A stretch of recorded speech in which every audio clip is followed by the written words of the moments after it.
welcome to part 2 of this build video. The amp cabinet has been completed for a while now, but I've just gotten around to filming how I actually finished it off. And in doing so, I managed to unconsciously pay tribute to a lot of my greatest guitar influences. See if you can pick them all out.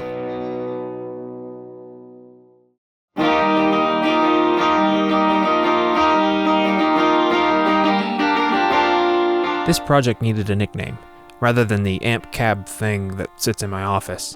So I've started calling it my Faux Fawn AC30, as it has the fake fawn coloring, and it's a fake AC30, at least on the outside. I covered the construction of the cabinet in a previous video, but to quickly recap, it's a 3/4 inch Baltic birch finger jointed plywood cab, meant to mimic the look of the 60s AC30s, with the copper grille cloth and speaker cone protectors, fake leather handles, and brass fittings.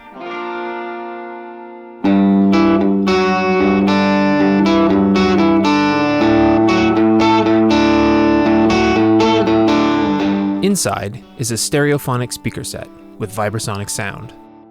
And by that I mean one G12 Blue Celestion speaker and one G12 Gold Celestion. The idea was, while this would most likely end up being a nice piece of furniture for my office, it would primarily function as an easy-to-use practice amp.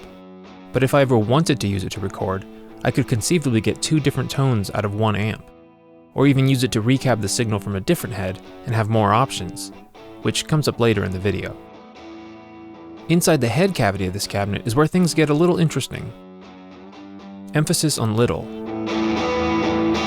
I started with this, the Vox MV50 AC edition. Weighing it at only 1 pound, Vox had this to say about the MV50. These tiny amplifiers boast a tremendous 50 gigawatts of power and produce serious guitar tone that rivals the sound of your favorite all-tube amp. The all-analog preamp circuit preserves the richness of your guitar's natural sound, while the new tube provides real tube sound and feel. The new tube, a revolutionary new vacuum tube, authentic tube tone at a fraction of the size. So what Vox has done is miniaturize a tube amplifier. And I mean to re-embiggen it.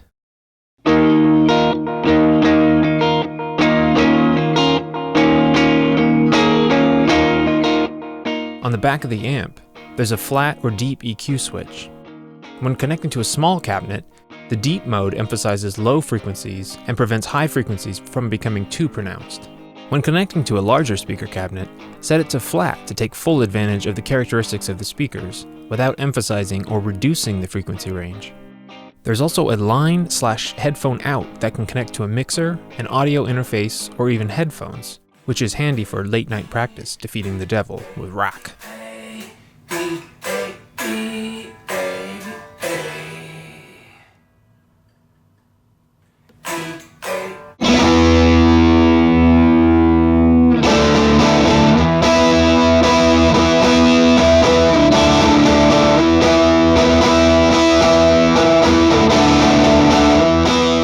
Having heard a number of demos of this amp, I decided to give it a try.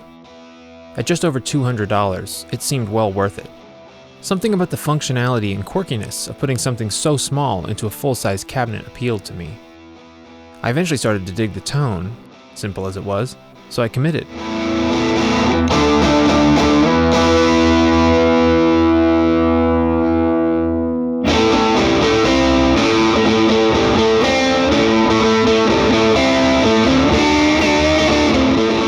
I was able to find an empty vintage-style chassis, and my pal John Underhill from the Red Special Guitar podcast hooked me up with a TBX control plate along with all of its fittings, so it would complete the illusion of being a full-size amp from the outside. Meanwhile, on the inside, there was some delicate, tiny work to be done to make it all function as needed. My plan was to simply remove the volume, tone, and gain pots, run some new wire, and extend them up to the control plate. This was easier said than done, as I really don't know what I'm doing in this area and wasn't prepared for just how tiny these solder joints were. Neither was my cheapo soldering iron.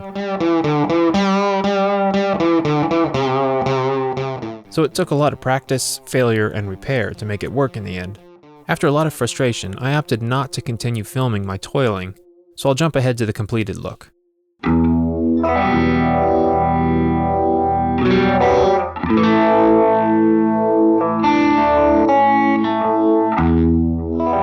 It's a bit rough and ready, but to quote Slarty Bartfast, it all works. After I sorted out the pots, I needed to repeat the same basic steps for the input and output jacks, as well as the power switch. The jacks were pretty straightforward, apart from the input, which was attached to a small PCB with a number of micro components, so I ended up leaving it intact under the new control plate, and ran fresh wire through a small connector to the PCB on the MV50 it was connected to originally.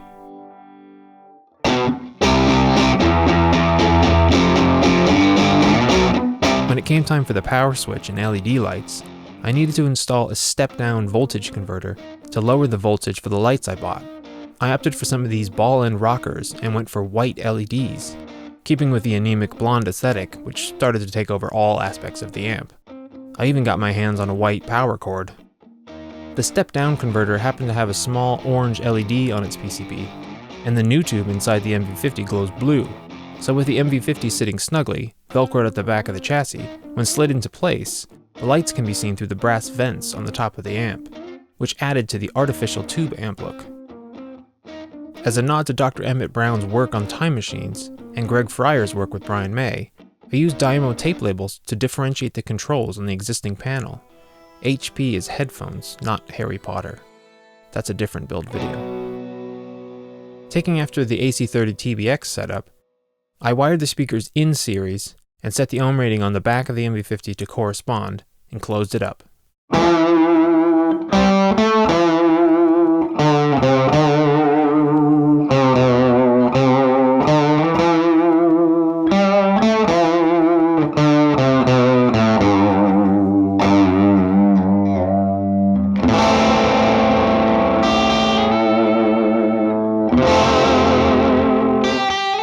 With all the switch options selected and set, there are effectively only 3 controls to interact with: volume, tone, and gain. The gain setting on this AC model MV50 is meant to mimic the overdrive typical of a classic AC30. But there are also clean and metal versions available of this amp.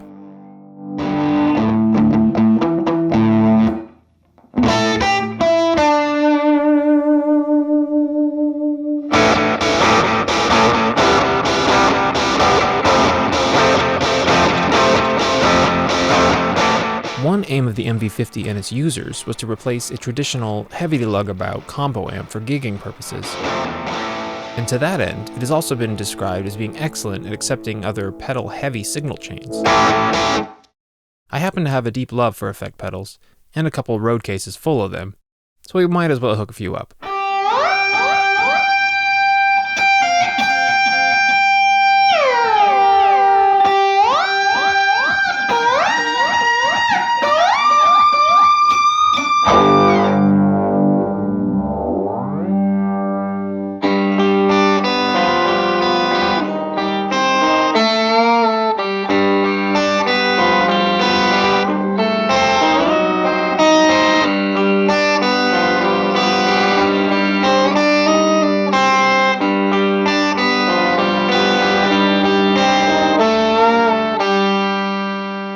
Let's move to a rapid-fire comparison of a few licks to illustrate where a project like this gets you.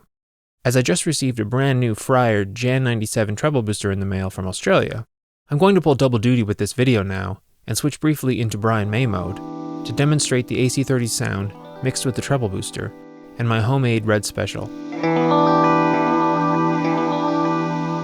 There's a link in the description to a video series about this guitar I built. To start with, I used the tried and true Touring booster. This particular booster was from the first run of Fryer Brian May treble boosters, before he changed the name to the Touring booster, but it's the same on the inside.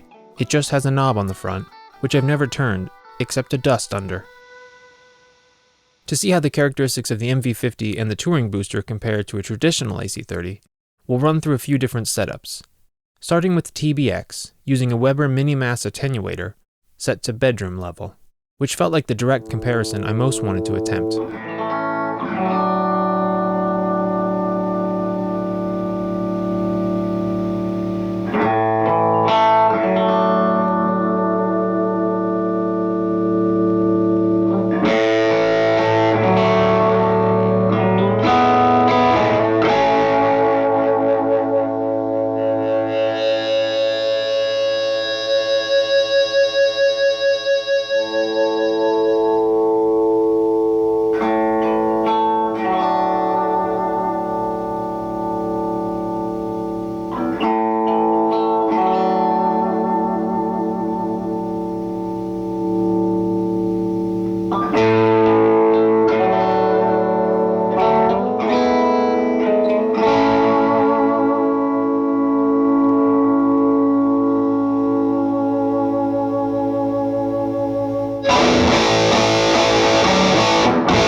I want to switch to the new booster now.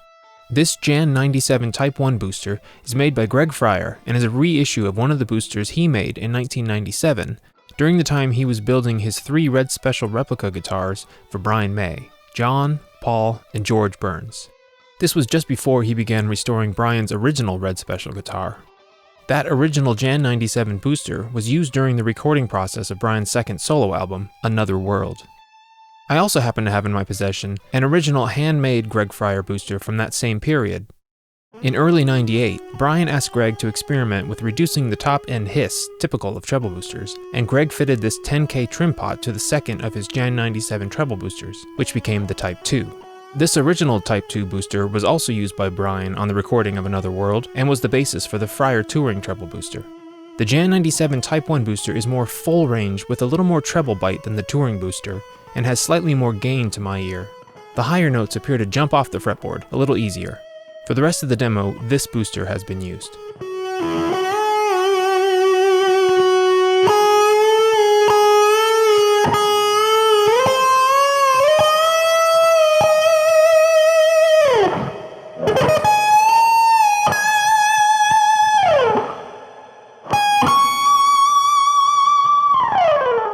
Using a stereo output chorus pedal and 2 AC30s, one can achieve something akin to Brian's live sound.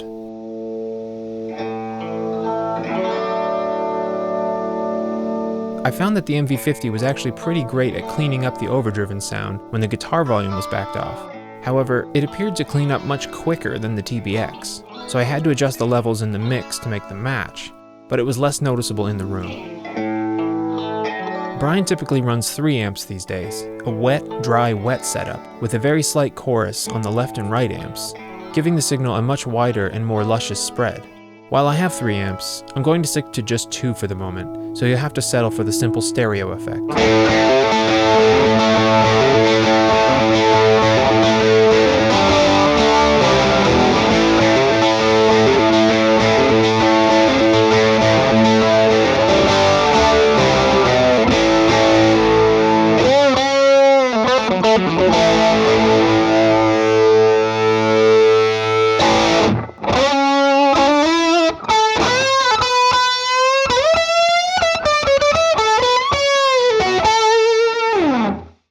The way the chorus thickens the sound when you're in the room with it is quite infectious. If you haven't tried it, or if you only have 1 amp at the moment and can't afford a second, maybe something like my Faux Fawn AC30, or just an MV50 with a simple cab could do the trick for you. Special thanks to Vox, who did not sponsor this video, but did previously acknowledge the project, and very politely decided not to sue.